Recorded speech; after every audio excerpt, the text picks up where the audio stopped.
Lonmin miners' case will resume today, and Zuma says traditional bill could be scrapped. I'm Lebo Changela with this news update.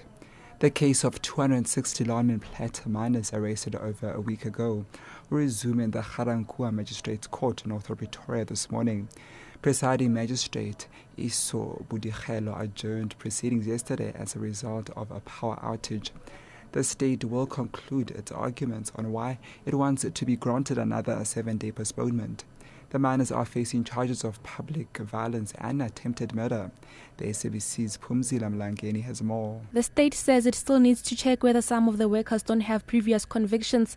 State Prosecutor Nigel Carpenter argues that the court should consider the interest of international community when making the ruling. He says it's important to show the international community that no one can do as they please in the country. The holding cells in the police stations where the workers are detained are reported to be full and can no longer accommodate them. They were supposed to spend the night at the Pretoria Central Prison, but the prison is also full. It is not clear when an alternative accommodation will be available. Phumzile Mlangeni, SABC News, Pretoria. Labour Minister Mildred Oliphant says she's confident that the impasse at the mine will be resolved today. She was speaking after meeting with representatives of striking workers of the mine. Oliphant says the meeting was fruitful. Worker spokesperson Zodisa Botlani says they will attend today's meeting.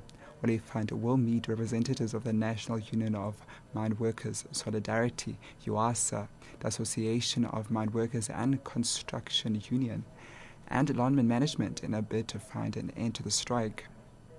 The Gauteng Housing Department has called on residents in Cosmo City to come forward with any evidence that shows that RDP houses are being unfairly distributed.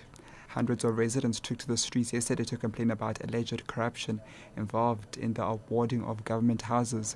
They handed over a memorandum to the department in which they allege that most of the houses currently occupied have been given to the wrong people. There's also been allegations that houses have been given to foreign nationals, which is against government policy. The department's Motsamai Matlaulwa. They believe that the system did not benefit them and that, according to them, they should have been allocated houses. They are also complaining about the elements of corruption in our officials and those of the city in the allocation of the houses. And President Jacob Zuma has hinted that the much contested traditional courts bill could be scrapped. He was addressing a gala event to honor the country's successful business entrepreneurs and executives in Sandton, north of Johannesburg last night. The bill was first introduced in the National Assembly in 2008 and was later withdrawn and has been reintroduced.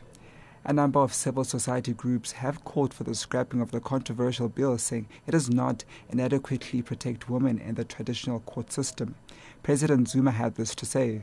Women raised concerns that this bill will deprive them of their democratic rights to choose to go to magistrates' courts for recourse in the event of domestic or other disputes.